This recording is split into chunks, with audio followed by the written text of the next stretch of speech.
Kapan? Tahunnya? Tahun tampo.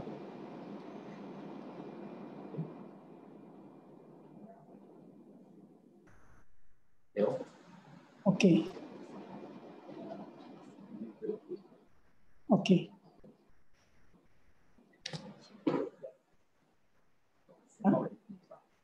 Good afternoon, brothers and sisters. I'm Toh. I'm Bi Hong, and my Dharma name is Chao Li. Today, we are sharing this book titled Infinite Meaning, Infinite Teachings, Infinite Meanings by Dharma Master Shi Zhenyan. The Sutra of Infinite Meanings is divided into 3 chapters, namely Virtue, Expounding the Dharma, and the 10 Merits. This book covers chapter 2, namely Expounding the Dharma. It comprised of questions from people seeking guidance in their spiritual journey, and Dharma Master Zhenyan's answers with short stories. Part 1 of this book talks about contemplate the truth of all Dharma. When we deeply contemplate the principles of all things in the world with a heart of purity and tranquility, we realize that the nature of all things is ultimately empty. All phenomena in the world arise due to causes and conditions coming together. If we eliminate our habitual tendencies and eliminate our attachment to appearances, we will be able to see the true Dharma and return to the pure intrinsic nature, which is the Buddha nature. What are the habitual tendencies? They are greed, anger, delusions or ignorance, arrogance, and doubts. But being mundane human being, at times we do not realize these habitual tendencies. For example, arrogance. I recall during my college days, I was talking to my friends, and a good friend of mine was saying, I was arrogant. And I replied, really? And she said, yes. And I said, oh, okay. And that's it. I forgot all about it. Years later, when I started work, there was this lady who was arrogant and even snobbish at times. Then I suddenly recalled what my friend said to me, being arrogant. I began to observe this lady's mannerisms, the way she talked. And I suddenly realized I behaved that way too. Oh my goodness, I'm like her. Since then, whenever I see other people's fault, I would reflect, and most of the time, I realize that I do have those faults too. From then on, I dare not be too critical about people. I reflect on myself first, and I repent and learn to be more positive. So we need to go among people to reflect, contemplate, and realize our habitual tendencies. We need Dharma as water to cleanse these impurities so that our pure nature could surface. We need to walk the Bodhisattva path to learn through self-cultivation and understanding the karmic law of cause and effect so we can liberate ourselves. Since the nature and our desires are infinite, never end, therefore, the teachings are infinite. So, if we wish to practice and learn infinite meanings, we should observe all things around us. Then we will realize that the world is impermanent and illusory. Nothing in this world is absolute. It is interdependent and interconnectedness of things. Without causes and conditions coming together, there is only emptiness. Take this balloon. It does not float. We need to inflate it with helium, tie a string to it before it can float. So it needs causes and conditions coming together before it becomes a floating balloon. So here, the balloon is wondrous existence. To me, it is wondrous existence because I recall during my younger days, on my birthday, my father, my daddy always buy these beautiful balloons, inflated, and there are so many colorful balloons floating on the ceiling. And to me, that is wondrous existence. And I believe all children like balloon too. But when the condition changes and the balloon bursts, then what happened? The balloon with the helium inside no longer exists.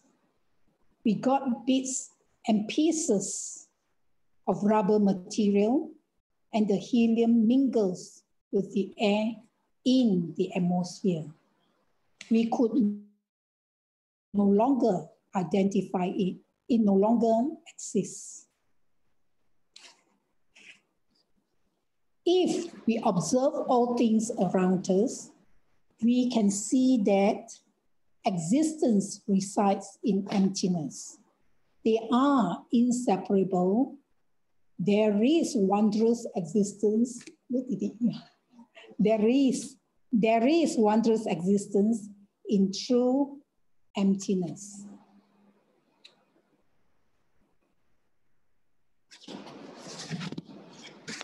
Take this Zoom session, for example.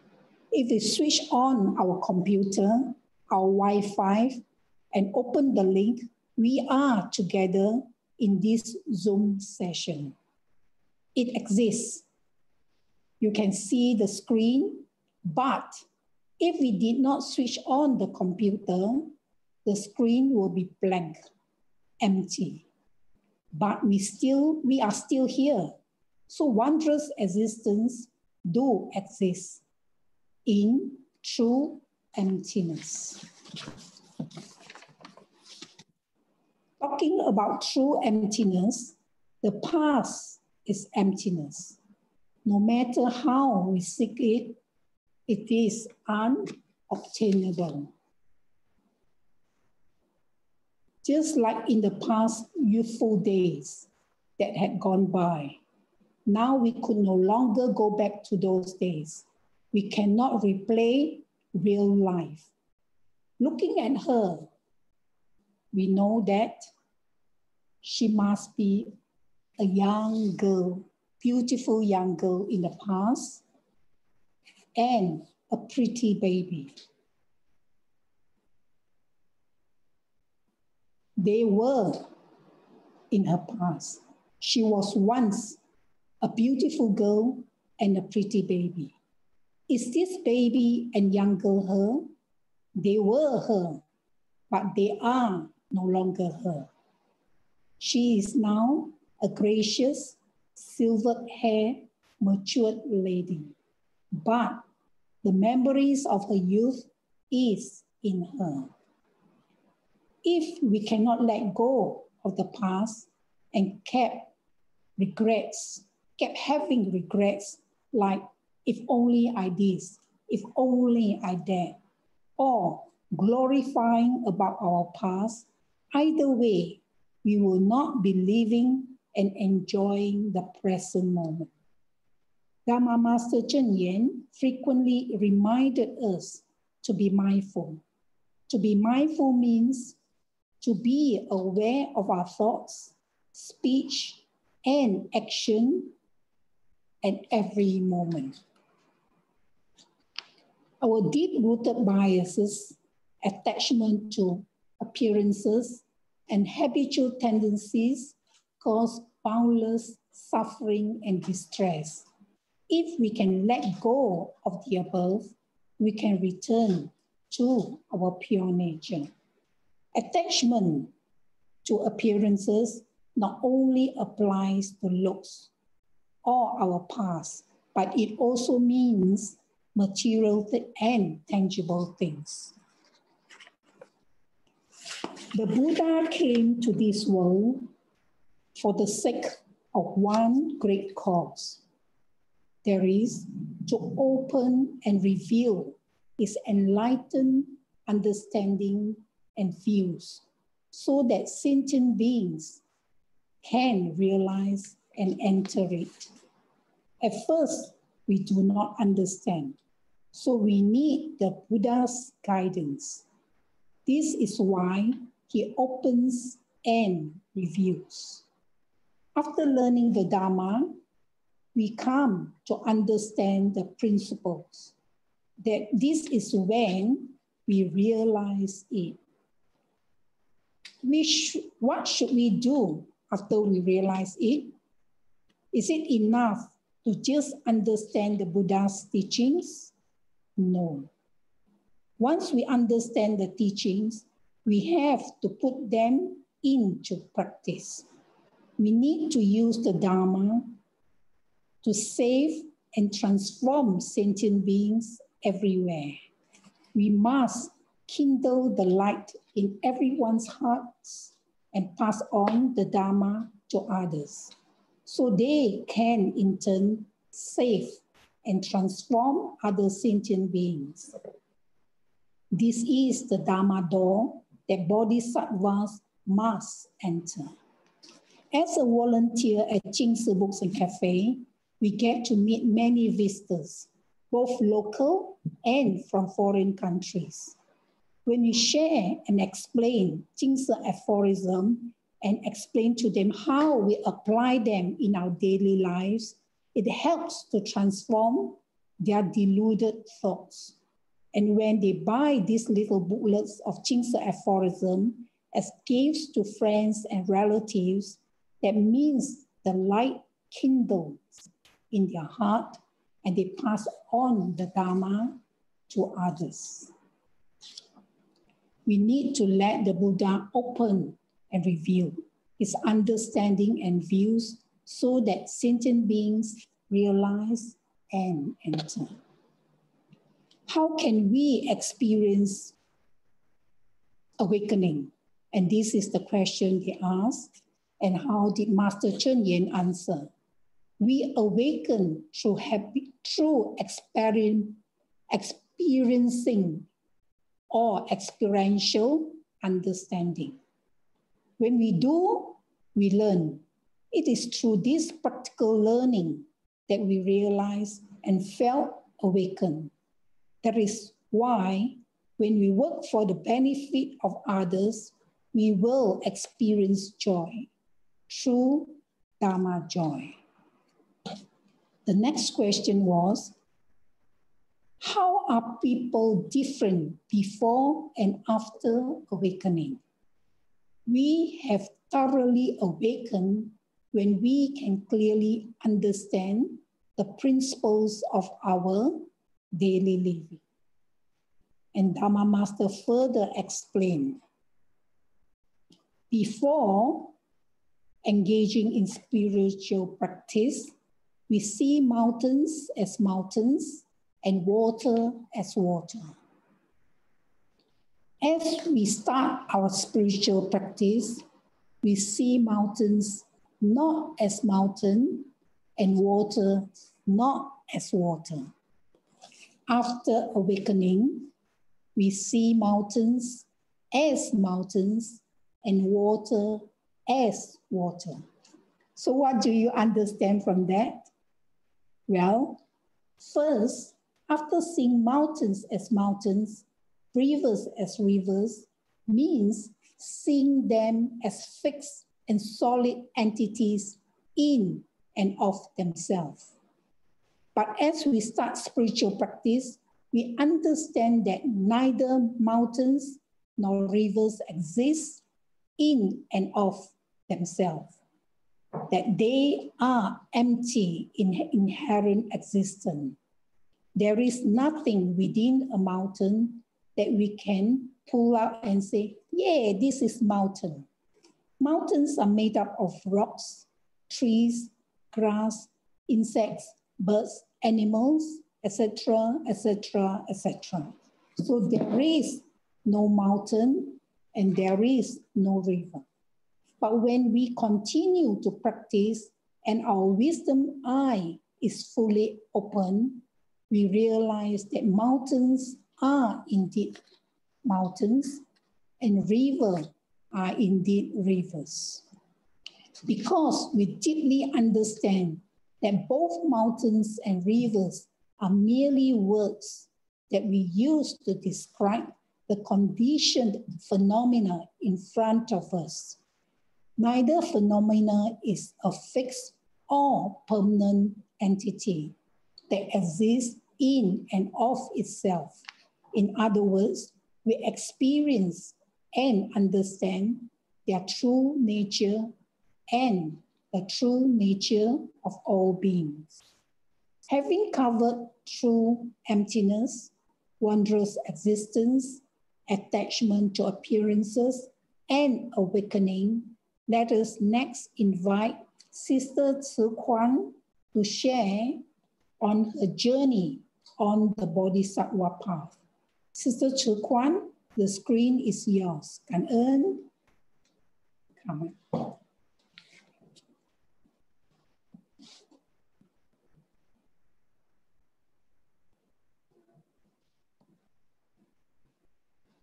Thank you, brothers and sisters. Good afternoon. My name is Lee Joong and my Dharma name is Ci Kuan. 15 years ago this month, with no religious background, I on my own went to Tzu Chi and applied to be a volunteer. 2 weeks later, someone called me to say that she is my group leader and to ask me to join her on a home visit to a care recipient on a Saturday afternoon. Reluctantly, at 3 p.m. on a hot Saturday afternoon, I went as agreed. There was group leader and 2 brother volunteers and 4 new volunteers like me in white uniform. Soon, we were on the hilly road to the care recipient's house. Group leader explained briefly the facts of this care recipient that we are to visit. He had stomach cancer and the cancer was in remission when we were visiting him. At first, I was very unhappy because of the walk and the heat. Soon, the landscape changed. There were hill slopes and tall trees and shades, and the air became cooler. And I soon looked at it as an expedition and enjoyed the hike. As we can see how my feelings were affected by the external elements. After 45 minutes, we arrived at our destination. We saw a wooden hut and our care recipient, a person cultivating the Dharma, was there waiting for us. He was smiling. Group leader and our care recipient quickly got into a conversation. The spontaneity of that was eye-opening to me. I wondered how group leader built rapport. Of course, the 4 greenhorns were silent. We observed what the group leader did and said. Our care recipient, although he was sick, gravely ill, every day he still walked to the market to ask for alms, as he has no saving and do not want contribution from the public. His walk could easily take him 1.5 hours one way and back another half an hour. We can imagine the hardship and suffering for a person who is having his cancer in the last stage. He told us that sometimes when he consumed fried bean curd given by the public, it was like his stomach being cut open. However, he continued to consume until a time he was not able to consume the food given to him, he said. That day, before we left, he said a prayer for us. It was a very touching gesture and a very moving experience for me as a first-timer. That day, as I was leaving, suddenly I felt sad looking at the lone and somewhat frail figure of the care recipient standing there, seeing us leave. We visited him a few more times. Sometimes he would brew herbal drink from the plants in his garden, so-called garden, for us and for his other visitors. We continue to visit him for a few more times, and sadly, his cancer returned, and he has decided to leave the hut he was staying in to go to a retreat. That was the last of what we heard of him. Let us see how volunteering can relate to the teachings in the book that we are sharing, Infinite Teachings, Infinite Meaning. On awakening, we ask, awakening to what? Awakening is awakening to the intrinsic nature in us, which is also called Buddha nature. Buddha said all beings can attain awakening if we put our effort in it. And awakening leads to understanding the intrinsic nature. Therefore, it is first important to understand that all of us can attain if we put our effort to it, and there is knowledge to be learned, which is a teaching in the Dharma, and if we're willing to learn and understand it. And most importantly, after knowing and understanding, to put it into use and to be of service to others. How encouraging. It is like a teacher telling his students, if you work hard, you will all get A's.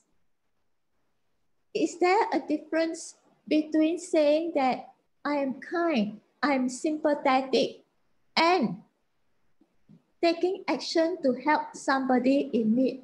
That is ultimate realization of our Buddha nature.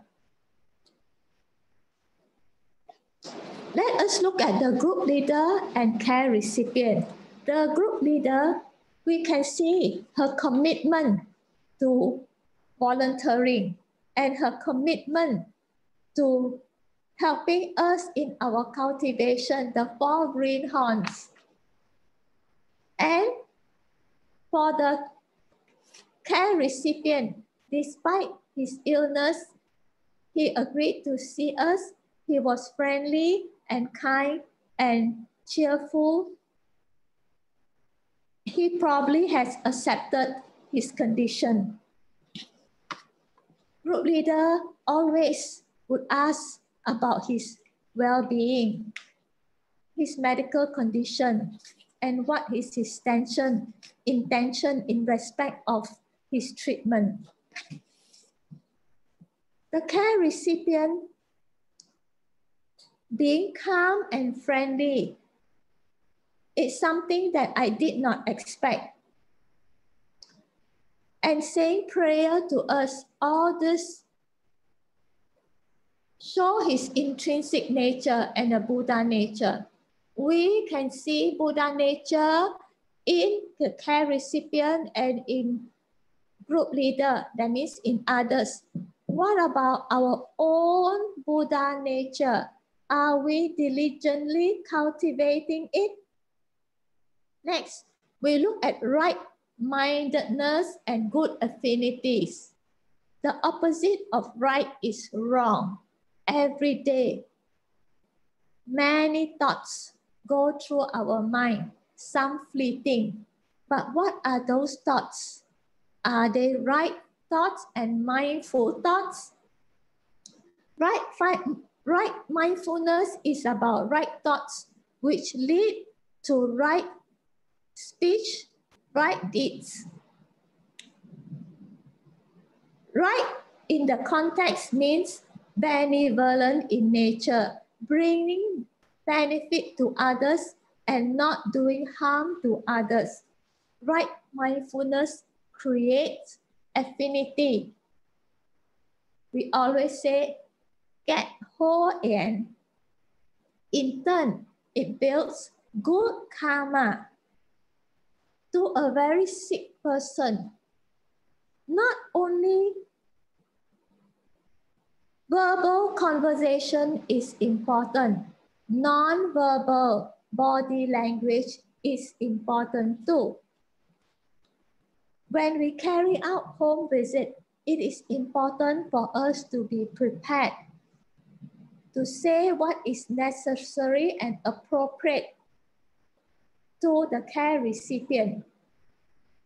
Not only that, we have to maintain the general good image of ourselves and that of a volunteer of Tzu Chi and that of a Buddhist. Right mindfulness brings good affinities and it will result in positive karmic phenomena. The doctrine of cause and effect, karma, is the central to Buddhist teaching. Karma has a strange and unusual way of bringing people and activities together.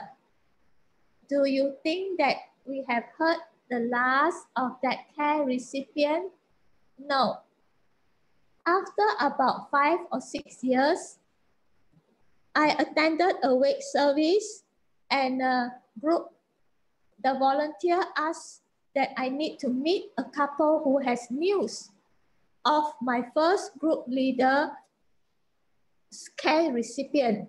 The couple told me that the care recipient went on a retreat in an orchard, specially built huts, where there are specially built huts for people who want to go on a retreat. He was there, and when he realized his final days were close, he requested people to look for that Tzu Chi group leader who visited me in my heart. Soon, group leader was found and she went to see him. I can only imagine the joy that the care recipient felt meeting our group leader. The group leader went and see him and later cooked for him for a few times before he passed on. In the last day of his life, he thought about this volunteer. This volunteer must have meant quite a lot to him. And this is the work of Tzu Chi volunteer. My group leader, I'm eternally grateful to her. In fact, in another event at the deathbed of this care recipient, I saw how group leader interacted with his wife, and I made a vow. One day, I want to be a volunteer, just like my group leader. In my wildest dream, I did not expect to have news of the care recipient. The care recipient, when he knew that the prognosis of his cancer was poor, he refused further treatment, although his friends have collected a sum of money for the chemotherapy, but he declined and returned the money. He considered the self not so important. Let us look at emptiness. Emptiness in the context of volunteering. Here I am the volunteer. Here there is the establishment, and there the care recipient.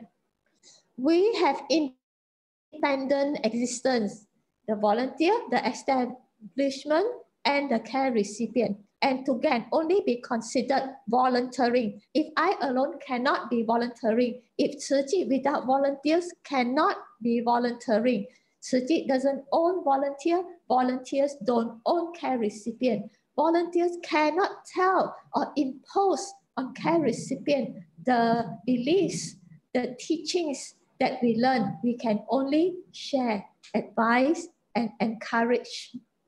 This is emptiness, but individual existence, but emptiness as an independent existence for volunteering. In conclusion, we saw awakening of the Buddha nature. Buddha nature brings benevolent actions to people in need, and right mindfulness and affinities. In turn, we have karmic phenomena. And being a volunteer in Siew Ching gave me the opportunity to learn the teachings in the Dharma, which I had no knowledge at all, and also helped me to realize my intrinsic nature. Cảm ơn, and this is the end of my sharing. Cảm ơn Sister Ci Kuan for a very touching sharing. Ci Kuan put the Dharma into her day-to-day volunteer experience. She explained step by step what she did as a Siew Ching volunteer. Master Cheng Yen, Dharma Master Cheng Yen, told us that everyone we meet in our life, every experience is like a living sutra for us to learn.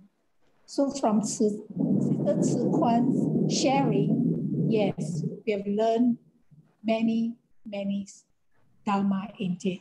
Cảm ơn.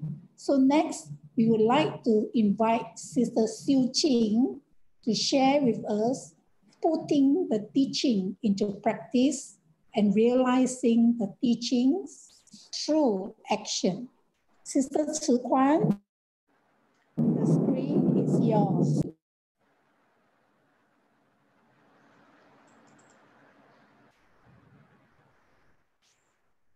Thank you, Sister Bi Hong. Good afternoon, brothers and sisters. My name is Siew Ching, and my Dharma name is also Ci Kuan. So today we have two Ci Kuans. Today I would like to talk about putting the teaching into practice and realizing the teaching to action.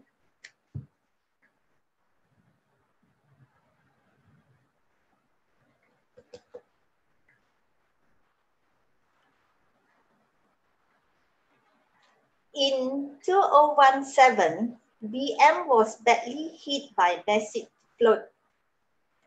Siew Ching volunteers were among the first NGO to be at the relief center. We were there helping the flood victims with multiple chores, including providing medical aids. One of the victims is a Malay lady on confinement. She just gave birth about 10 days ago. She told me that her baby was crying all day and the baby haven't bathed due to no hot water supply, and she haven't have a tub to bath her. I feel so sorry for her. So without thinking, I asked her to pack her toiletries and I took her home to my place for shower to and fro every day for about a week. The teaching of Dharma guides us to be awakened, our compassion and our wisdom. Small good deeds can have a good influence. Even the smallest act of kindness can have a great effect in enriching life. So, even if a good deed seems minor, we should not hesitate to do it, and doing good deeds just can't wait. Next, I'd like to share on benefit others is a wondrous Dharma and let the Dharma shine. Many years ago, a taxi driver wanted to do his shopping before his round. As he parked his car and opened the car door, at the very moment, a policeman on a motorcycle crashed into it. The accident caused the policeman into a vegetative state. After the incident, the policeman's family filed a lawsuit. The compensation of NP $18 million. $18 million, I think, is equivalent here about 2.4 Malaysian ringgit.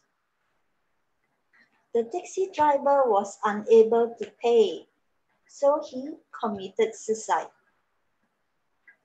At the very moment, the taxi wife just discovered that she had final stage of cancer. And with 3 growing children, she did not know how to deal with the string of misfortune that had befallen her family. After Siew Ching volunteers learned about this family situation, they visited both families to help them cope with their troubles.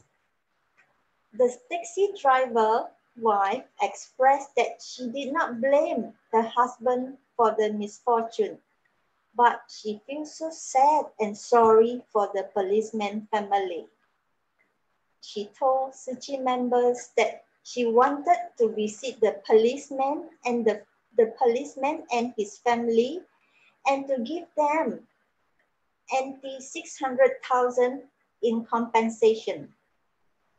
Siew Ching volunteer act as a bridge, went with the wife to visit the policeman family.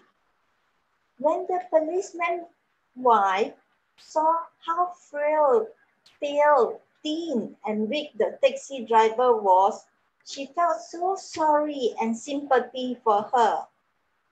She decided not to seek compensation and to unfreeze all their assets.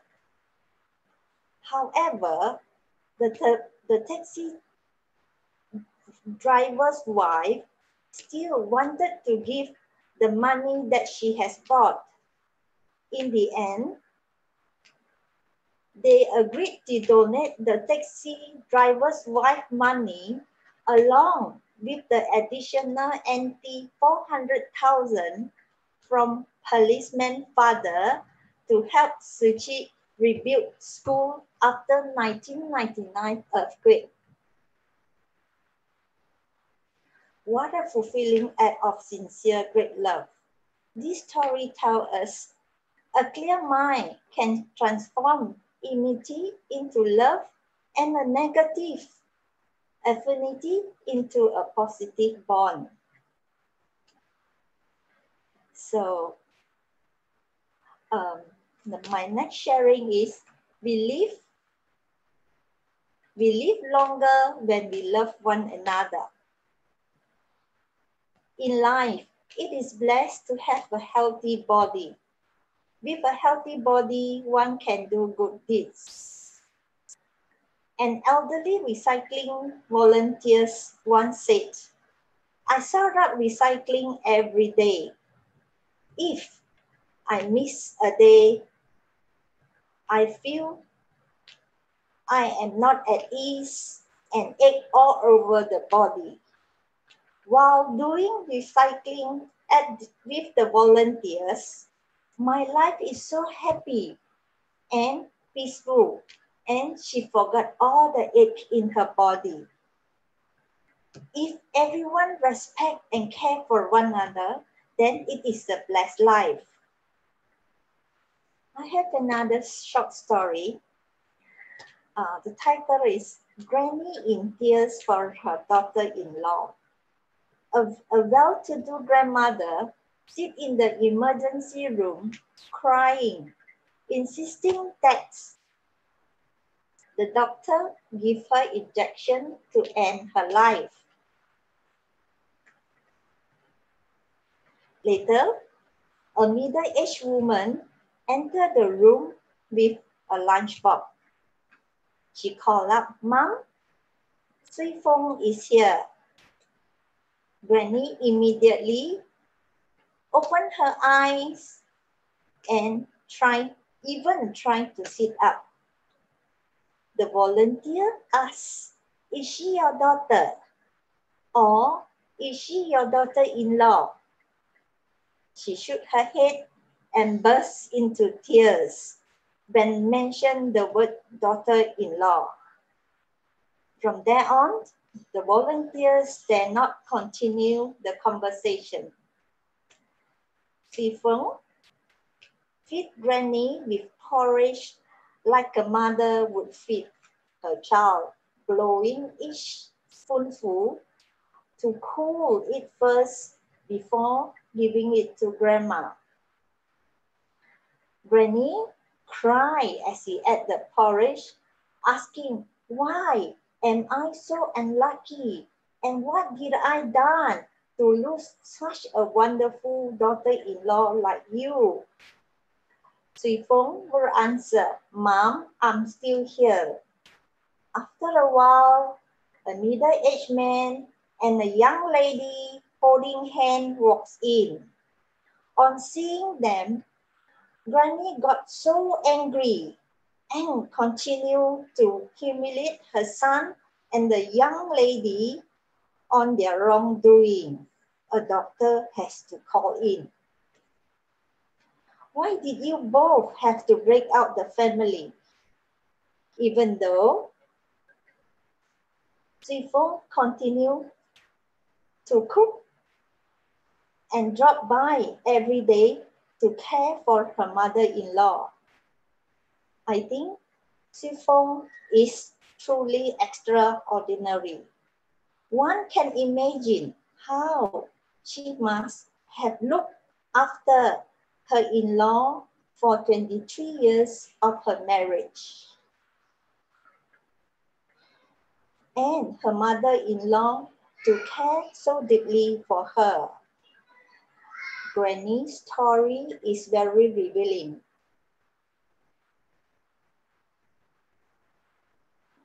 A mother-in-law and daughter-in-law find favor with each other, and the family is full of joy and harmony. Well, love is the cornerstone of a relationship. In our relationship, if we treat each other with sincerity and with pure and open mind, there will be less conflict, and we definitely live in harmony and live longer.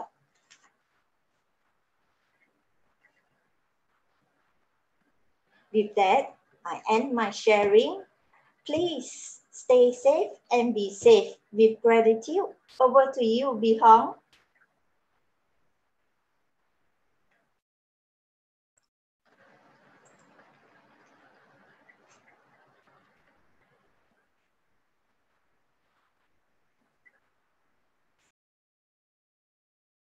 By benefiting others with wondrous Dharma and contemplating all things without self. Mr. Siew Ching, can you please stop sharing your screen? Thank you.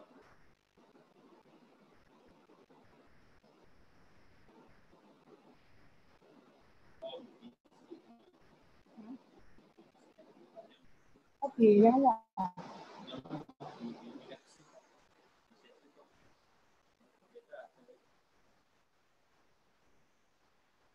I think the internet line is something wrong over here. We can't sort of like link to the Zoom, just in case the other people's line is okay. Let us continue. And the next person to share is Sister Chris. And if Sister Chris, your connection is okay, you can proceed. Sister Chris, the screen is yours.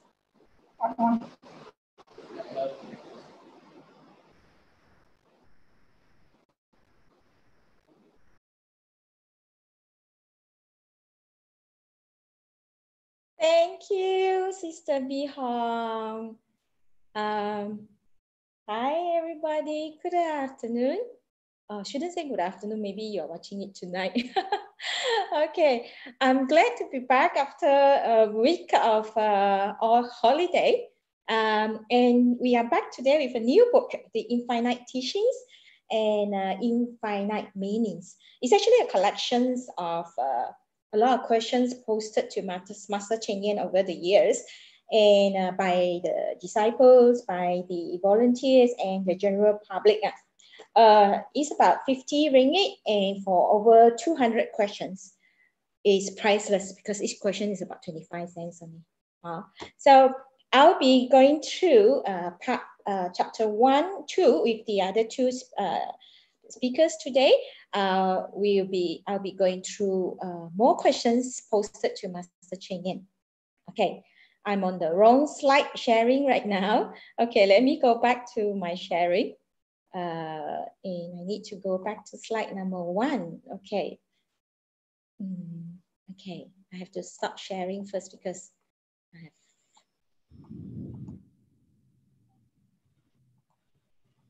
have... Okay.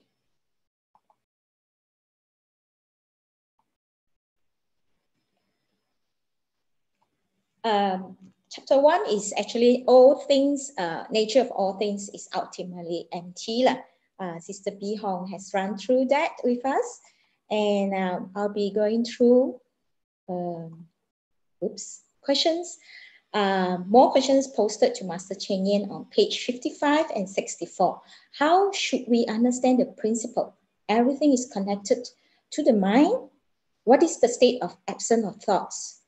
How do we grasp this? How do we exercise this? Since we don't know if there will be a tomorrow, why do we need to work so hard today? What is more important, harmony or principles? Principle is very important, right? Now, what is pure giving? So people ask Master, what is pure giving? What is true and proper giving? And how do we free ourselves from anger and hate? And what is complete acceptance? And finally, faith that helps us. So you need to buy the book to go through all the questions because I can only share a few. And today we're going to share more about giving. Okay.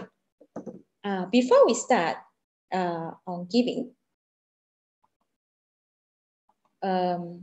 let us ponder on this particular case. Give me your comments on the YouTube chat window. What you think of this particular case. So it's actually a 13-year-old girl in reference.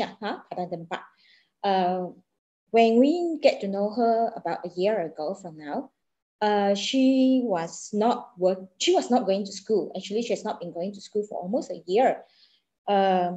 She was a problem student and was caught by the authority. Jamie, not her real name. She was sent to a behavioral correction center, and after she came back, of course, she refused to go back to school because probably of shame and so on. So so when we get to know her, she wanted to work. She said, "I want to work," and then we told her, "At your age, you should be in school, not working." So the volunteer gently persuade her and get to her know more about her, and she actually joined the tuition program every Monday, even though she was not schooling. And the teacher, the tuition teacher, praised her, like saying that she's very willing to study and all, and she really wanted to study. So we said, "Do you want to go back to school?" So she nodded. So we got her back to school. Her mom applied for her, and she went back to school. So she's very happy. Everybody is happy. The volunteers were happy. The mom was happy. And then she went back to school, and second week, I think first week or second week, she lost her stationery and her favorite pencil case. Everything because she brought all brand new, was everything, and all this thingy, which was her favorite, and were all stolen from her, And before we can get replacement for her, she resorted to stealing herself. And then obviously everybody was very, very upset, and gossip was going around in the community. Jamie is actually not living with her own biological parents. She was given away by her biological mom to her aunt, to her mother sister. So she's staying with 5 other siblings, all younger than her. She's the oldest. So give me a comment in the YouTube chat window. Would we be upset with Jamie? Why do you think she went back to this kind of wrongful act? Was there a pathological reason for stealing? Is she a kleptomania? Kleptomania is impulse, uncontrollable disorder. Was she stealing to fill up this emotional hole or gap? How can we accept her? How can we help her? Because obviously we're pretty angry about this situation. So, so Master was saying, people posed to Master, what is pure giving? What is true giving? So Master answered, when we donate money, it should be for the sake of doing a good deed. One does not necessarily have to contribute a lot of it to be considered as charity. It should be done according to one's capability. To give things away without feeling distressed or afflicted is true charitable giving. We need to give with equanimity. Giving is not just about donating tangible goods. We must also let go of our afflicted minds. That means our troubles and our negative thoughts. After performing acts of charities, people sometimes have afflictions. One kind of affliction comes from not being able to truly let go, in which we constantly worry about whether we gave too much, or maybe even gave too little. Another is the fear that what we do is not recognized. So we are seeking recognition. Neither of these constitute true giving. If after performing charity, we let afflictions accumulate in our minds, then the act of giving is no longer pure. After giving charitably, we must also let go of our afflictions. Only when we feel peaceful and at ease are we exhibiting true giving. So when I just started off my path in Tzu Chi, a senior of my team, her name was Sister Wen Lang. She's now a commissioner already too. She was earning pittance, but she's very simple, and she said, my baju is more than 20 years old, and she ride on a mini bike, probably half her age already, to work every day. And she can donate 25% of her earning anytime to charity. And she can even donate more if she can. She's a role model when it comes to giving monetary sense to me. And here I have Zimbabwe and photos. Master recently says that she knows that they are not financially well off, but yet they are able to give so much of themselves in terms of times and efforts and also monetary.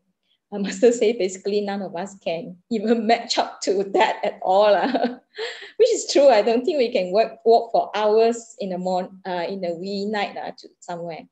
The next question posted was, what is true and proper giving? In order to, Master answered, so in order to perform true and proper giving, one must fully grasp the meaning behind true and proper. True is when our heart is true and sincere, and proper refers to right mindfulness. Everything in our life is impermanent and illusory, but this is hard for us ordinary people to realize. In all matter, we become attached to the idea of I and I. Well, and we are only willing to give ourselves for the sake of my safety, my career, my family, my belongings, my friends, my property, and so on. So true giving is unconditional without any consideration of my gains and losses. Talk about gains and losses next week. Remember to, next week or week after. So remember to log in again. We will explore more of gains and losses in chapter 2. Proper, Master continued, proper means not having deviant or evil thoughts. As we give ourselves, we must also give of our inner affliction. If we keep thinking, I'm giving to you, how come you are not grateful? How come you're not repaying me? Then we have this mental burden for ourselves. So talking about true giving, so Master say we should not ask for the sake of myself and my career. I remember when I first seek out in Christianity when I was in secondary school. So my guardian teach me how to pray. So I say, dear Lord, I seek this, I seek that, I seek this. So, and then in the name of the Father, Jesus Christ, and the Holy Spirit, Amen. So after that, my guardian also prayed.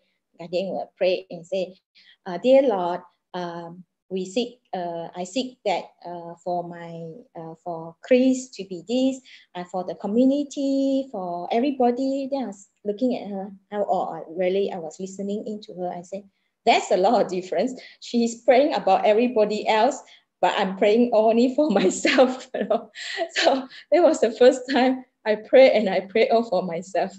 So my cousin, every Chinese New Year, he'll make a very laborious praying event, and he would pray to the Buddha. When I first came to know about it, I was actually quite happy for him.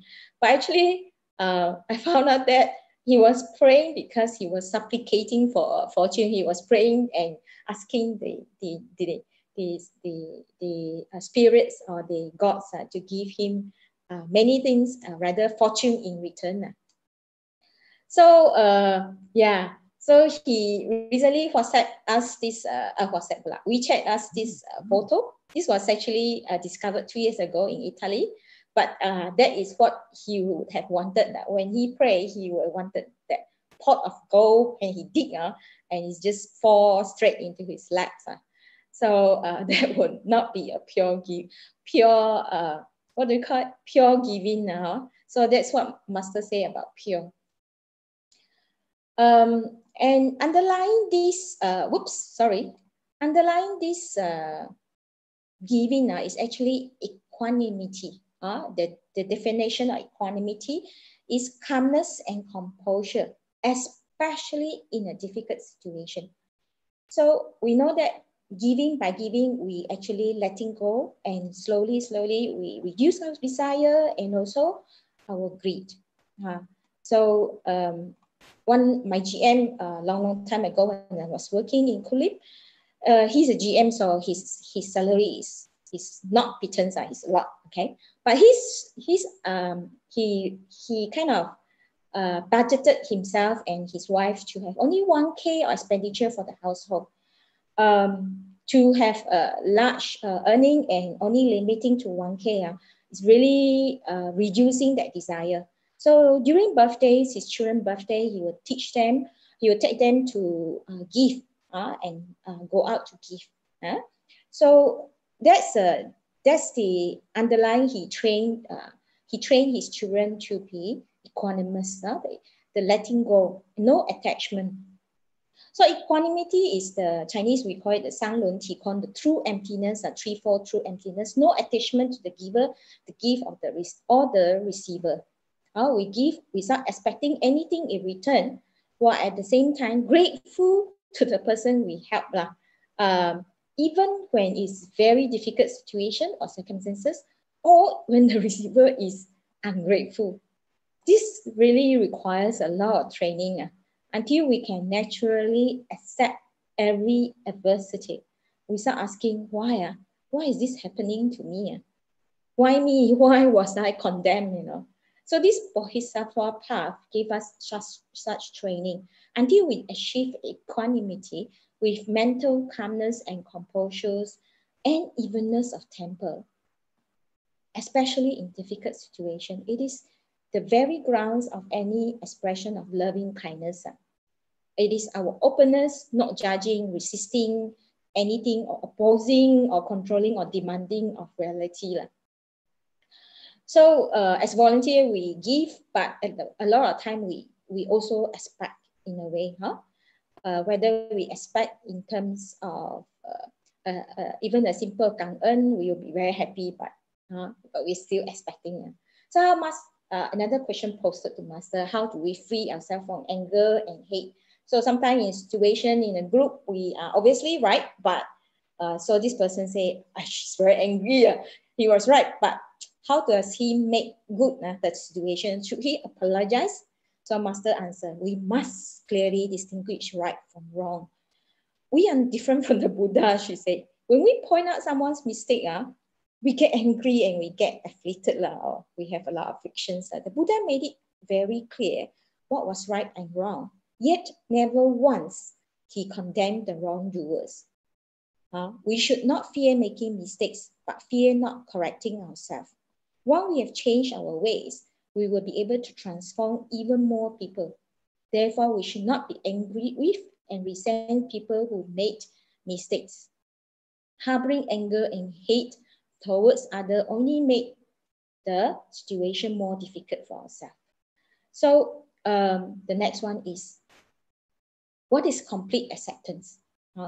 So strive to accept all people and all things in all circumstances. When you can do that, you will find no grievances or aversion in your heart. So the question posted to Master is, what is complete acceptance? Master answered, complete acceptance is to have no aversion or dislike for others. Wow, this is difficult. It's like accepting the bunch of roses with the thorns. So when you are pricked, you are still very happy, you still accept it with no aversion. So back to our case, Jamie. So she was basically caught again, and this time the gossip went around the community and it came to the volunteer ears also. So obviously we say stealing is a wrongful act. How do we teach this Jamie of this wrongdoing? Oh no, how can volunteer accept her completely and trust her anymore? So this training of the Bodhisattva path really asks us to achieve equanimity, because completely accepting Jamie is to have no aversion or dislike for her. So especially in this difficult situation. So anger is one letter short of danger. So if we use anger to deal with her, it's not going to resolve anything. So equanimity is a heart that is ready for anything, that is open, steady, and trusting of life, that it can respond in beautiful way what is in front of us. So can you imagine Jamie herself was no longer her happy self. She was very happy, you know, but after this incident, she was not happy. The guilt was ironically stealing her happiness away, you know. Although she continued to come to the Monday night tuition, she could not concentrate. She was running around and changing teachers to teachers, and she was avoiding the volunteer who was caring for her. When the volunteer finally seated her, her face was this long, you know, they say like a horse, this long, and she avoided making eye contact. And obviously, either because she knows she's going to be admonished. So how do we give, you know, without expectation? We give with expectation, that's why we are angry. You know? And so is the mom. But we cannot accept her mistake. But just now we say we must accept her, and we cannot condemn her. Neither can we praise her. So, but did we give and we wanted that praise and recognition? Now she has done something wrong, and therefore we were like, what is this? So yeah, so that was the case. So anyway, my time is up already. Okay, overdue. So should I share the ending or go to the next two weeks? Actually, there's no ending to this case. It's ongoing care. So basically, the volunteer shared with her master story. Master Cheng Yen is also an adopted child, and share about how she strived to contribute to the family and how she worked very, very hard. And by the end of a very short sharing, this Jamie just hugged the volunteer and smile came back to her face, and she was happy again. So we're going to skip this. So because time is already up, so we're going to share next time about Ye Xiaozhang. Yeah, I'm going to share about him next time. Okay, so it was actually when the Buddha Day was 10th of May. It was wondrous because it was the Buddha Day bathing. One of the part was actually receiving the fragrance of the flowers, or rather receiving the fragrance of the Buddha, the Dharma, Buddha Dharma. And towards in the final week of March, we already have a lot of this online sharing, and we're logging in every day and really listening to all the Dharma joy. And this is the first time I actually felt that it's so important to have the Buddha Dharma, and all the Sangha, the teachers, and all the online teachers that we have so far. Thank you so much. Over to you, Sister Bee Hong. Cảm ơn Sister Chris. I'm trying to share screen now. Let me go back. Okay, share screen. Wait. Okay.